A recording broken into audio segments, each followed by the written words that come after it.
সারা পৃথিবীর বাদশাহী দিয়েছিলেন বাদশা জুলকারনাইন। হযরতে ইব্রাহিম আলাইহিস সালাম কাবা শরীফ গাঁথতেছিলেন, ওই রাস্তা দিয়ে জুলকারনাইন যান। জুলকারনাইন জিজ্ঞেস করলেন, হে আল্লাহ তুমি কে? বলে আমার নাম ইব্রাহিম। খলিলুল্লাহ। বলে খলিলুল্লাহ কি? বলে খলিলুল্লাহ আল্লাহর বন্ধু। বলে আল্লাহকে? বলে জুলকারনাইন তিনি তোমারও রব আমারও রব, তিনি একমাত্র মালিক স্রষ্টা আল্লাহ। জুলকারনাইন ডাক দিয়ে বললেন, হে ইব্রাহিম তুমি তাহলে কে? বলে আমি তার নবী। বলে ইব্রাহিম আল্লাহ যে আছে তুমি যে তার নবী, আমি জুলকারনাইন কি করে বিশ্বাস করব বলো? সাইয়্যিদুনা ইব্রাহিম ডাক দিয়ে বললেন, জুলকারনাইন তাহলে তুমি বলো কি করলে তুমি মানবা আল্লাহ আছে এবং আমি তার নবী বিশ্বাস করবা? জুলকারনাইন বলল, ইব্রাহিম পাহাড়ে জাবালে আবু কুবাইসে ছাগল ভেড়া দুম্বাগুলি চড়ে চড়ে বেড়ায়, ঘাস খেয়ে বেড়ায়। ইব্রাহিম ওই ভেড়ার পাল যদি এসে এই হেরেমের তোমার কাবার পাশে এসে দাঁড়ায়া যদি বলে আল্লাহ আছে এবং তুমি তার নবী, তাহলে আমি জুলকারনাইন মেনে নেব আল্লাহ আছে। যদি ওই ভেড়ার দল এসে তোমার কালেমার সাক্ষ্য দেয় ইব্রাহিম, তাহলে মানব তুমি নবী। সাইয়েদুনা ইব্রাহিম আলাইহিস সালামের মুজিজা বলতেছি। ইব্রাহিম আলাইহিস সালাম ভেড়ার দলকে ডাক দিছে, ভেড়ার দল এদিকে আসো। সমস্ত ভেড়াগুলি দৌড়িয়া সাইয়্যিদুনা ইব্রাহিম আলাইহিস সালামের সামনে দাঁড়িয়ে গেল। ইব্রাহিম ডাক দিয়ে বললেন, এ ভেড়ার দল তোমরা এই কালেমার আমার কালেমার সাক্ষ্য দাও। ভেড়ার দল বলতে লাগলো, লা ইলাহা ইল্লাল্লাহু ইব্রাহিম খলিলুল্লাহ। চিৎকার মেরে জোরে বলেন সুবহানাল্লাহ। আচ্ছা কি মনে হয় ছাগলে কথা বলতে পারে? এখন বলেন ছাগলের এই ভেড়ার ভাষা কে দিল? জবান খুলে কে দিল? আল্লাহ সৃষ্টির রুলস হচ্ছে গরু দুম্বা ভেড়া বকরি এরা মানুষের মতো কথা বলবে না। এটা আল্লাহর আইন, এটা আল্লাহর আইন, এসে কথা বলতে পারে না। এটা আল্লাহর ফয়সালা বিধান। মানুষই শুধু মানুষের মতো তার ভাষা দিয়ে ভাব প্রকাশ করতে পারবে, বাকিটা কোন সৃষ্টি আর সম্ভব না জিন ব্যতীত। এটা কি করে সম্ভব যে একটা ভেড়া এসে মানুষের মতো জবান খুলে বিশুদ্ধ আরবি ভাষা দিয়ে সাইয়্যিদুনা ইব্রাহিম আলাইহিস সালামের কালেমার সাক্ষ্য দিচ্ছে? জুলকারনাইন বুঝে ফেলছে যে ঠিকই আপনি নবী এবং আল্লাহ আছে। ওই সময় তিনি হেরেমে বসে ইব্রাহিম আলাইহিস সালামের কাছে কালেমা পড়ে মুসলমান হয়ে গেলেন। খলিলুল্লাহ তার জন্য দোয়া করলেন, আল্লাহ তাকে বাদশাহী দিলেন। এই কোরআন শরীফে তার নাম আছে, এই পবিত্র কোরআনে জুলকারনাইনের নাম আছে। আল্লাহ তাকে এত দূর পর্যন্ত বাদশাহী দিলেন যে পৃথিবীতে সূর্য যেখানে অস্ত যায় সেইখান পর্যন্ত তিনি সফর করেছেন। যেখান থেকে সূর্য যে সাগরের থেকে উদিত হয় তিনি সেই সাগরের শেষ সীমা পর্যন্ত পৌঁছিয়েছেন, যা আজও আধুনিক বিজ্ঞানের পক্ষে সম্ভব হয় না। বুঝে যাবেন আপনি। সারা পৃথিবীর বাদশাহী আল্লাহ তাকে দিয়েছিলেন, বাদশাহ জুলকারনাইন। কোন কোন বর্ণনাতে আসছে তিনি 1000 বছর পৃথিবী শাসন করেছেন, কেউ বলেছেন 1600 বছর। আমরা 1000 বছরই ধরি বা 800 বছরই ধরি, এটা তো 60খানি কথা না। সারা পৃথিবী শাসন করেছে, সারা পৃথিবীতে তিনি ঘুরে বেরিয়েছেন। আল্লাহ ওনাকে একটা ঘোড়া দিয়েছিলেন, এই ঘোড়ার মাধ্যম দিয়ে সারা পৃথিবীতে সফর করতেন। ওনার পরে আল্লাহ আরেকজনকে বাদশাহী দিলেন, তিনি সুলাইমান আলাইহিস সালাম। আল্লাহ তাকে একটা তখ্ত দিয়েছিলেন, সারা পৃথিবী শাসন করেছে। এখন প্রশ্ন করি, জবাব দিবেন, এই শাসন ক্ষমতা কি স্থায়ী না অস্থায়ী? একসাথে বলতে হবে। এই সাভারের ভিতরে শত শত হাজার হাজার কোটি টাকার মালিক আছে, আছে না ভাই? বলেন তো, আল্লাহর সিদ্ধান্তের বাহিরে একটা ভাতের দানা বেশি খাওয়ার কোন সুযোগ কারো আছে? ব্যাংকে থাকুক, জমিনে থাকুক, ইন্ডাস্ট্রিতে থাকুক, সে হাজার হাজার কোটি টাকার মালিক হবে, কিন্তু খেতে পারবে না। ফয়সালা কার? একসাথে বলেন, কার? যদি তাই হয়, তাহলে আমি অবৈধভাবে কেন সম্পদ রুজি করব? কথা ঠিক আছে না আমার? আচ্ছা বলেন, কেউ কবরে চলে গেলে আর ফিরে আসার কি কোনো সুযোগ আছে? সনাতনী যারা আছে, আমাদের দেশে হিন্দু ধর্মের যারা আছে, তাদের একটা বিশ্বাস আছে, এটা তাদের বিশ্বাস, আমি কটাক্ষ করবো না, যার যার বিশ্বাস নিয়ে শেষে থাকে। তো তাদের বিশ্বাস হচ্ছে আবার আসিব ফিরে ধানসিঁড়িটির তীরে নবান্নে এ বাংলায়, হয়তো শালিকের বিশ্বাস। তাদের বিশ্বাস হচ্ছে ভগবান আমাদেরকে আবার পৃথিবীতে পাঠাবে, হয়তো পাখি করে বা কবুতর করে, না হয় কোনো প্রাণী করে বা কোনো পশুকুল করে ভগবান আমাদেরকে আবার পৃথিবীতে পাঠাবে, এটা হচ্ছে তাদের বিশ্বাস। কিন্তু আল্লাহর ফয়সালা অনুযায়ী আর পৃথিবীতে আমাদের ফিরে আসার কি আদৌ কোনো সুযোগ আছে? নাই।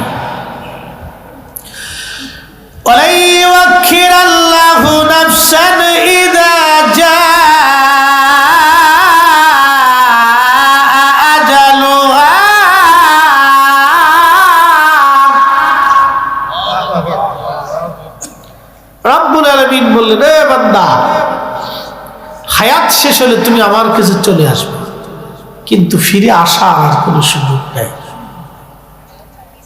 তুমি যে পৃথিবীতে ফিরবা, এই ফিরার আর কোনো সুযোগ নেই। এই জন্য কোরআনে আরাকাত আল্লাহ বলছে, কাইফা তাকফুরুনা বিল্লাহি ওয়া কুনতুম আমওয়াতা, তোমরা কি করে আমি আল্লাহকে অস্বীকার করো? তোমরা কি করে আমি আল্লাহকে অস্বীকার করো? তোমরা কি করে আমি রবকে অস্বীকার করো? অথচ তোমরা নির্জীব ছিলে, নিষ্প্রাণ ছিলে, দেহহীন ছিলে, অস্তিত্বহীন ছিলে, নামহীন ছিলে, বংশ পরিচয়হীন ছিলে। আমার বয়স 45 বছর আগে এই পৃথিবীতে আমার কোনো অস্তিত্বই ছিল না। কি কথা ঠিক আছে না? 100 বছর পরে আমাদের আর কোনো অস্তিত্ব, এখানে যারা বসে আছি আমাদের কারোই থাকবে না। কথা ঠিক আছে না ভাই? 100 বছর এখানে বয়সী কেউ আছে? নাই। তার অর্থ হচ্ছে আমরা যারা এখানে বসে আছি, 100 বছর আগে পৃথিবীতে আমাদের কারোই অস্তিত্ব ছিল না। আবার 100 বছর পরে ঠিকই পৃথিবীতে আমাদের কারোই অস্তিত্ব থাকবে না। এটা চিরসত্য, একবারে চিরসত্য, একবারে চিরসত্য। এটা আমরা বুঝি, কিন্তু আসলে মনে প্রাণে হৃদয়ে ধারণ করি না। আমরা সবাই জানি, কিন্তু ধারণ করি না। প্রিয় সাভারবাসী, রব্বুল আলামিন আমাদেরকে জানিয়ে দিলেন, হে বান্দা, তুমি কি করে আমাকে অস্বীকার করো? অথচ তুমি নির্জীব ছিলে, নিষ্প্রাণ ছিলে, দেহহীন ছিলে, অস্তিত্বহীন ছিলে, শক্তিহীন ছিলে, ক্ষমতাহীন ছিলে, তুমি কিছুই ছিলে না। ফাআহিয়াকুম, তোমার জীবন আমি আল্লাহ দিলাম। আপনি যদি আপনার নিজের স্বাস্থ্যের দিকে তাকিয়ে দেখেন, আপনার নিজের বডিটা আপনার নিয়ন্ত্রণে নাই।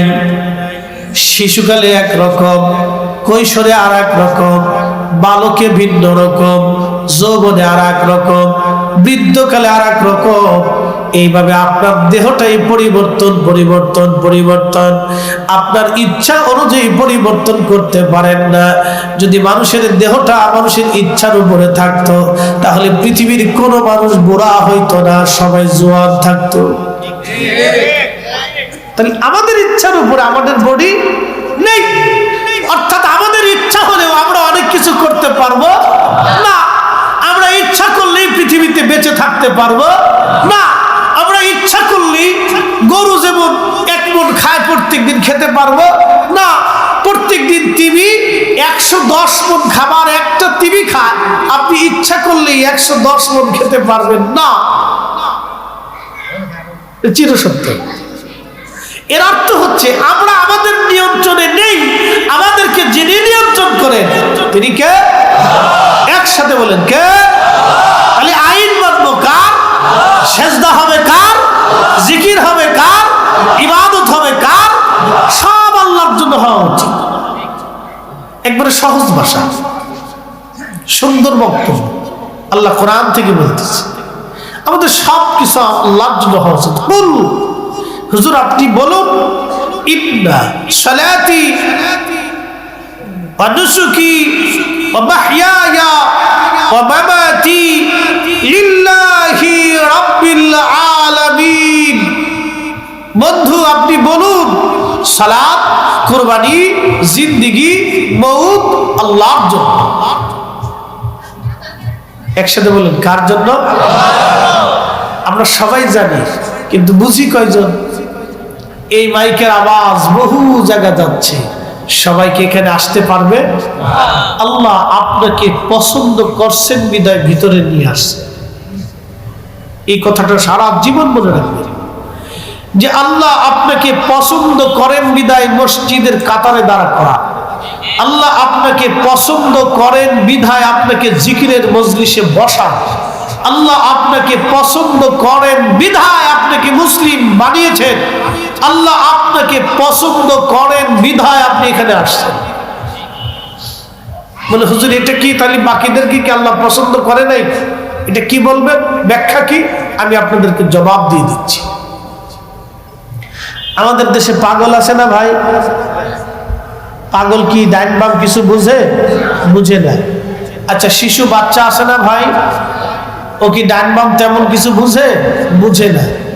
আচ্ছা পাগল ধর্ম সম্পর্কে আল্লাহ সম্পর্কে কিছু বুঝে না।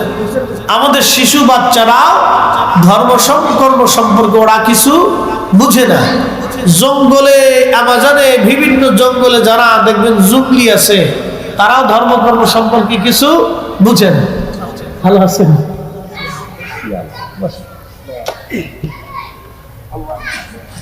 তারাও কোনো কিছু বুঝে না। মেহেশ্বরের মাঠ কায়েম হবে, আল্লাহ বিচারপতি, আমরা সব আসামি।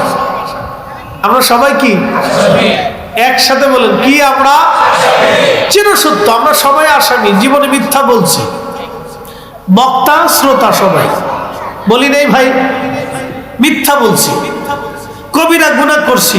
বুকে হাত দিয়ে কেউ বলতে পারবে যে কবিরা গুনাহ হয় নাই? কেউ বলতে পারবে। আপনি কি আর আমি কি? কবিরা গুনাহ করছি, তো কবিরা গুনার পরে তার তো কোনো গুনাহ নাই, এটি সবচেয়ে বড় গুনাহ। তো বড় গুনাহ আপনিও করছেন, আমিও করছি, তা আমরা সবাই কি আসামি? আমরা সবাই আসামি, আপনিও আসামি, আমিও আসামি। আসামি ছাড়া এখানে কেউ নাই, সবাই আমরা আসামি। আমরা তো আসামি, তো আল্লাহ বিচারপতি, মেহেশ্বরের মাঠে আমরা আল্লাহর আদালতে আসামি হয়ে গেছি। আমরা সবাই আসামি। সেই দিন আল্লাহ পাগলকে ডাক দিবেন, আরে পাগল তুমি কেন দুনিয়াতে আমি আল্লাহর আইন মানো নাই, আমাকে খোদা বলে জানো নাই? পাগল বলল ইয়া রাব্বি আমারে পাগল বানাইছিলা, যদি পাগল না বানাইতা তাহলে অবশ্যই তোমাকে মেনে মেনে চলতাম। ছোট্ট বাচ্চা যারা মায়ের কোলে থেকে মারা যায়, ওই ছোট্ট বাচ্চাটাকে আল্লাহ কিয়ামতের ময়দানে ডাকবে, আমার বান্দা দুনিয়াতে কেন তুমি আমাকে মানো নাই? ছোট্ট বাচ্চা বলবি ইয়া রাব্বি বুঝারা বয়স হওয়ার আগেই তো নাবালেগ অবস্থায় তুমি আমাকে কবরে নিয়ে আসছো, তোমার দরবারে নিয়ে আসছো। আল্লাহ যদি সেই দিন তুমি আমারে বড় বানাইতা, বালেক বানাইতা, তাহলে তোমাকে মানতাম। জঙ্গলের ভিতরে জঙ্গলি বাহিনী যারা আছে, বড় মানুষ যারা আছে, ওই যে উপজাতি যারা আছে, যাদের কাছে কখনো কালেমার দাওয়াত পৌঁছায় নাই, তাদেরকে আমার রব বলবে, ও আমার বান্দারা, কেন তোমরা আমার কাছে মানো নাই, আমার কথা মানো নাই, আমাকে খোদা বলে জানো নাই? সেই সময় জঙ্গলিরা বলবে, ইয়া রাব্বি, যদি আমাদের কাছে কালেমার দাওয়াত আসতো তাহলে আমরাও মেনে নিতাম।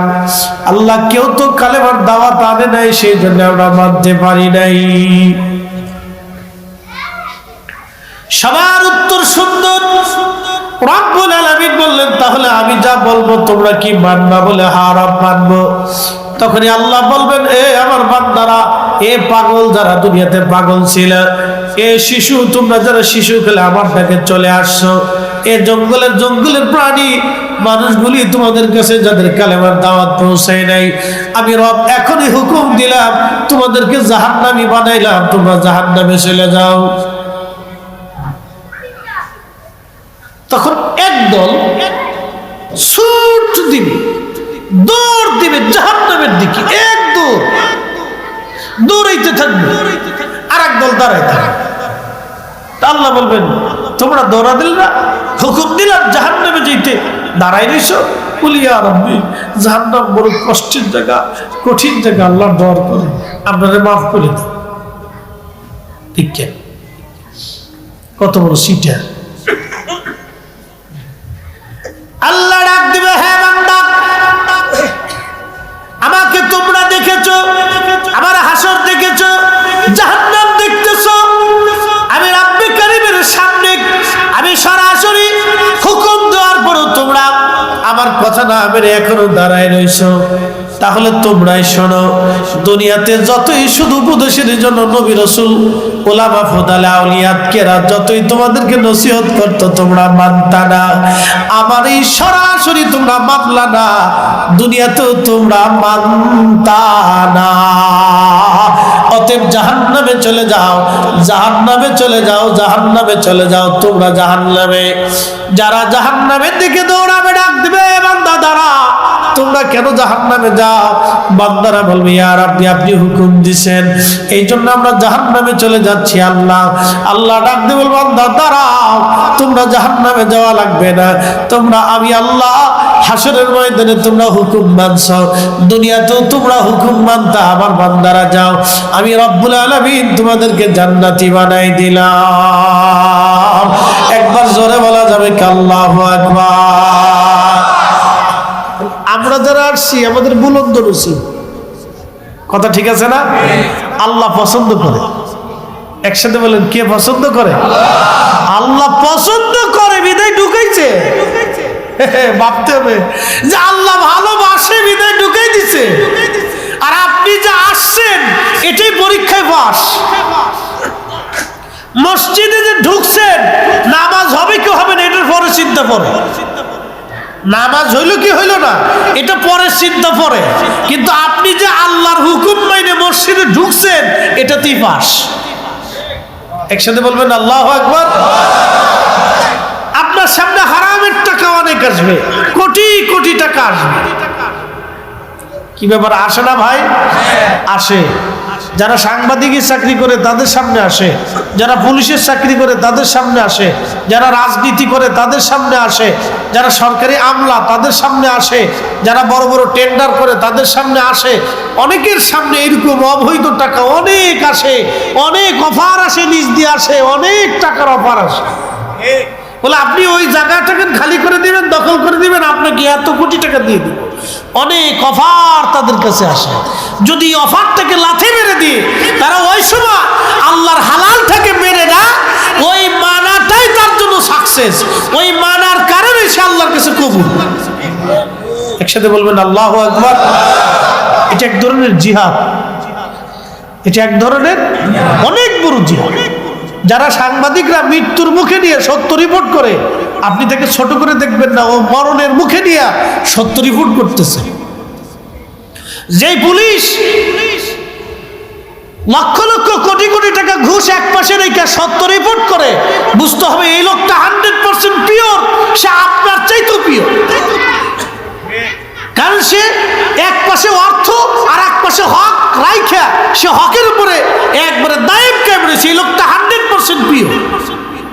যে রাজনীতিবিদ কোটি কোটি টাকার অফার থাকার সত্ত্বেও যে অন্যায় বিচার করে না, ন্যায় কাজ করে, বুঝতে হবে এই লোকটা 100% আপনার চেয়ে প্রিয়। কারণ সে আগুন এক পাশে আর এক পাশে মৃত্যু আগুনের পাশে দাঁড়াইয়া সে তার নিজের মৃত্যুকে এবং আগুনকে বরণ করে নিছে, কিন্তু সে মিথ্যাকে বরণ করে নাই। সে আপনার চাইতো আমার চাইতো দামি।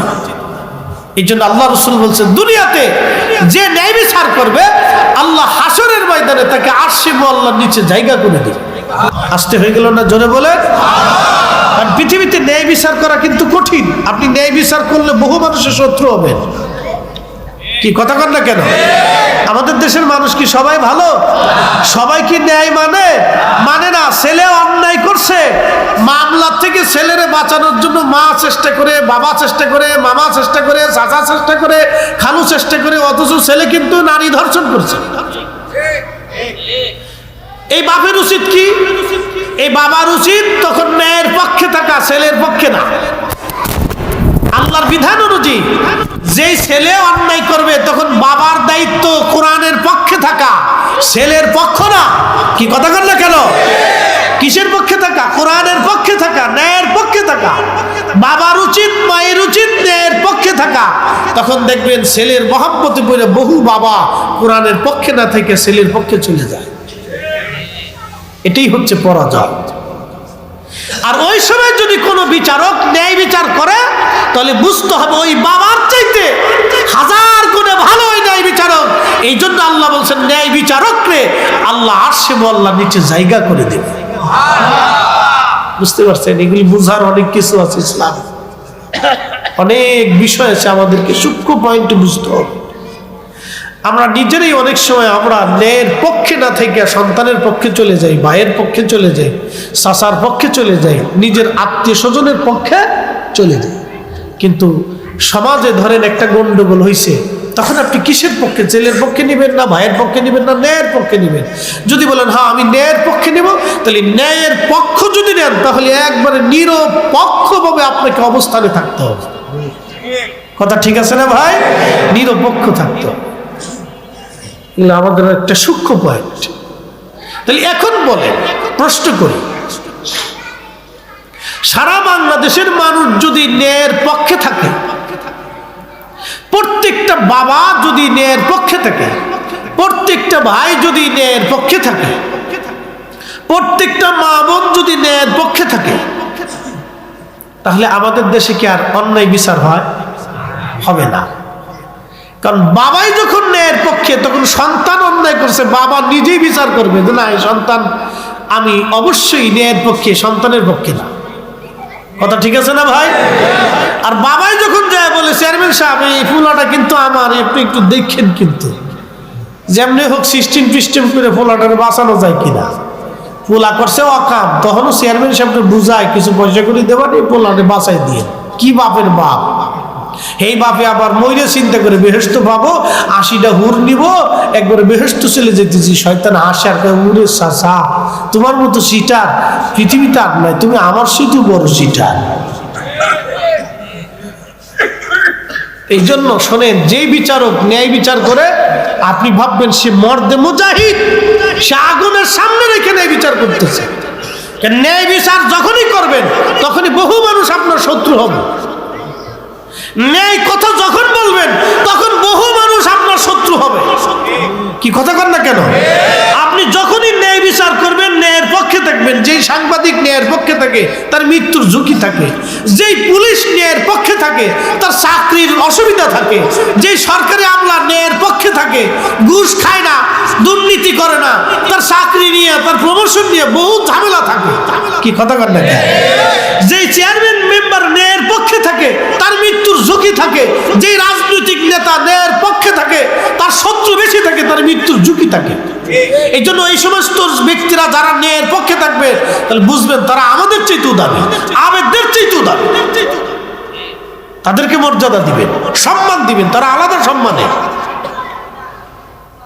কারণ তারা পৃথিবীতে না থাকলে তাহলে পৃথিবী অন্ধকার হয়ে যেত, ন্যায় নষ্ট হয়ে যেত, অন্যায় আসতো, আসমান থেকে বৃষ্টি বন্ধ হইতো, জমিনে শস্য উৎপাদন বন্ধ হয়ে যেত। আল্লাহ পাথর নিক্ষেপ করত, সময়ে সময়ে আল্লাহ গজব নিক্ষেপ করত, যদি এই ন্যায় পৃথিবীতে না থাকতো। এই জন্য ন্যায় কাজ করে যারা, তাদেরকে আপনারা বেশি পছন্দ করেন, তারা আমাদের চেয়ে শ্রেষ্ঠ, আল্লাহর কাছে মর্যাদা। এগুলো সূক্ষ্ম পয়েন্ট। আল্লাহ আমাদেরকে এগুলি বুঝার তৌফিক দিক, সকলে বলে না আমিন। প্রিয় উপস্থিতি, খুব মনোযোগ দিবেন। বিশ্ববিখ্যাত একজন খলিফা, তার নাম ওমর রাদিয়াল্লাহু আনহু। আপনারা নাম শুনেছেন হযরত ওমরের। যদিও এর কথা আসছে, আপনি যদি চিন্তা করেন আমাদের দেশে কতজন মানুষ আছে, কতজন মুসলমান আছে, মুসলমানের হিসাব পরে করেন মানুষ কয়জন আছে, আপনি হিসাব করেন মানুষ কয়জন আছে। বলে হুজুর মানুষ কিভাবে চিনব? যদি মানুষ চিনতে চান তাহলে টাকা হাওলাত দিবেন, মানুষ যদি চিনতে চান দোকানে বাকি দিবেন, মানুষ যদি চিনতে চান তাহলে আপনি আপনার নিজের যুবতী কন্যাটাকে রাত 10টার সময় রাস্তায় ছেড়ে দিয়ে বলবেন তুমি ঢাকা গাবতলী থেকে ঘুরে আসো, তাহলে বুঝবেন যে দেশে মানুষ কয়টা আছে। আর যদি আরো মানুষ চিনতে চান তাহলে ঘরের দরজা খুলে ঘুমাবেন, তাহলে আপনি মানুষ চিনবেন যে কত মানুষ আছে দেশে। কি কথা কন না, কত মানুষ আছে দেখবেন যে খালি দরজা জানলা খুলে ঘুমাই থাকবে, আর বেশি কিছুর দরকার নেই, তাহলে দেখবেন যে মানুষ কত আছে। তো যদি আরো বুঝতে চান তাহলে মসজিদের দরজা জানলা খুলে রাখবেন, তারপরেও বুঝবেন যে মানুষ কারে কয়। মসজিদের টাকা তার কুত্তায় চুরি করে না, এটা মানুষই করে। কোন হিন্দু চুরি করে না, এটা মুসলমানেরই করে। কি কথা কর না কেন? কোন হিন্দুর কলিজায় সাহস হয় না যে মুসলমানের মসজিদে চুরি করবে। হিন্দুরা এটা সাহস করে, এটা ভারতে করতে পারে কিন্তু বাংলাদেশে করে না। মুসলমানই চুরি করে, আল্লাহর ঘর মসজিদে চুরি করে। ছি ছি ছি, মুসলিম কল্পনা করতে পারবেন? এটাও আছে।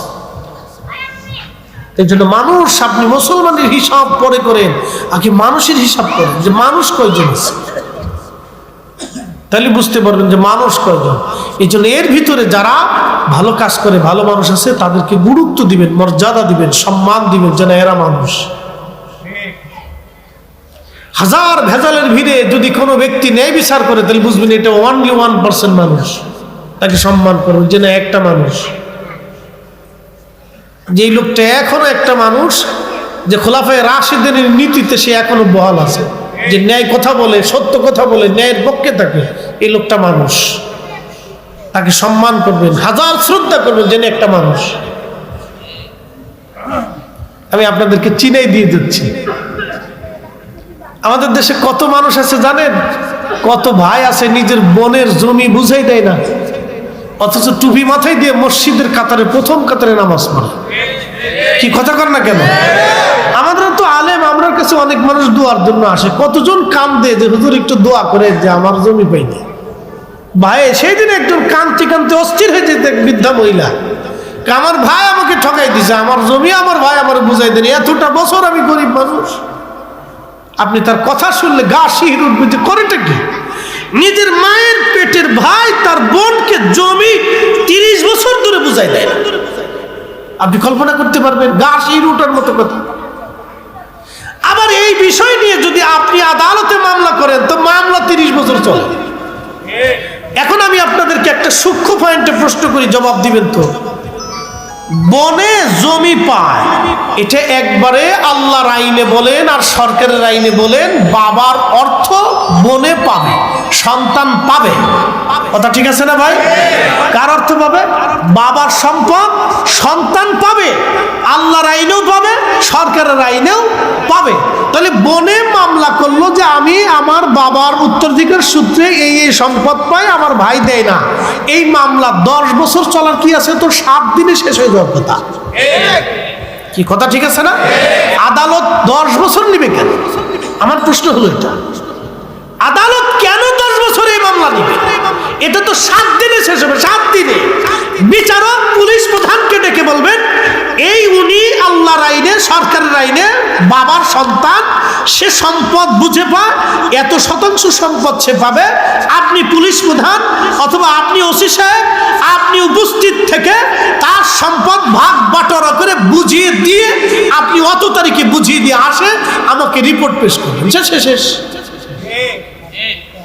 এই আদালতে যাও, হেনে যাও, হেনে যাও, হেনে যাও, আগামীকাল রায়, 3 মাস পরে রায়, 6 মাস পরে আবার কোর্ট, 10 মাস পরে কোর্ট। কি এক পাগলের দেশে বাস করতেছি রে ভাই, এগুলো চলতেছে। প্রিয় উপস্থিতি, আল্লাহর আকাশ থেকে আমাদের জন্য বৃষ্টিপাত বন্ধ হবে যদি পৃথিবীতে ইনসাফ না থাকে। জমিনে শস্য নষ্ট হবে যদি ইনসাফ না থাকে। আকাশ থেকে পাথর বর্ষিত হবে যদি ইনসাফ না থাকে। আপনি হজ করে কি করবেন যদি আপনার ভিতরে ইনসাফ না থাকে? আপনি হজে হেরেমে যেয়ে আল্লাহর কাছে ক্ষমা চেয়ে কি করবেন যদি খাবার হারাম থাকে? কি কথা ঠিক আছে না ভাই? আপনি কাবা ঘর ধরে দোয়া করতেছেন, ইয়া রব, ইয়া রব, ইয়া আল্লাহ, ইয়া আল্লাহ, আপনি মাফ করে দেন, মাফ করে দেন। আপনার পোশাক হারাম, আপনার খাবার হারাম, আপনার পানি হারাম, তো বলেন আপনি কাঁদতেছেন, ইয়া রব, ইয়া রব, আপনার পোশাক হারাম, খাবার হারাম, আপনার পানি হারাম, আপনি কাবা ধরে কাঁদতেছেন, ইয়া রব, ইয়া রব, আপনি মাফ করে দেন, মাফ করে দেন, মাফ করে দেন, কিন্তু আপনার ভিতরে হারাম। আল্লাহ আর ইসলাম আপনাকে বুঝতে হবে। এই জন্য আমাদেরকে আল্লাহ এই কোরআনের বিধানে আল্লাহ আমাদেরকে একটা উপদেশ দিয়েছে। আল্লাহু আকবার ওয়া লিল্লাহিল হামদু বিসমিল্লাহির রাহমানির রাহিম।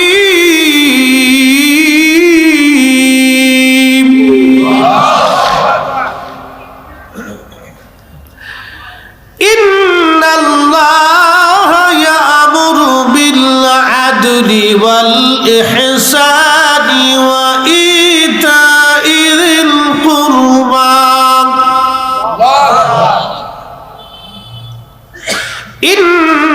ইন্নাল্লাহা ইয়া'মুরু বিল আদল,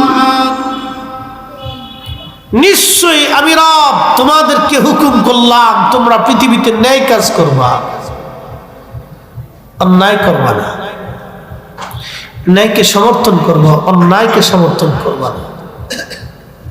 ফয়সালা আমাদের না, ফয়সালা আল্লাহ। তোমরা ন্যায় করবে, অন্যায় করবে না। প্রিয় উপস্থিতি,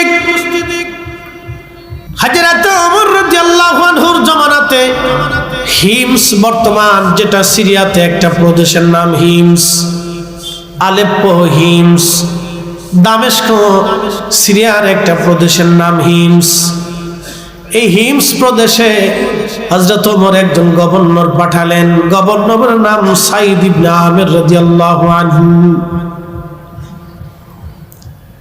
রাসূল করিমের সাহাবী, রাসূল করিমের সাহাবী হযরত সাইদ ইবনে আমির রাদিয়াল্লাহু আনহুকে গভর্নর হিসেবে পাঠানোর পরে হযরত ওমর চিন্তা করলেন, আমি একটু হিমসে যে হিমসের অধিবাসীদের খবর নিয়ে আসি। সুদূর মদিনা থেকে সিরিয়ার হিমসে চলে গেলেন। হিমসের সেন্ট্রাল মসজিদে বসে হযরত ওমর সব মুসল্লি সিরিয়ানবাসীদেরকে ডেকে বললেন, হে সিরিয়ানরা, বলো এই গভর্নর নিয়ে তোমাদের কি কোনো মতামত আছে কিনা, তোমাদের কোনো বক্তব্য আছে কিনা তোমরা বলো।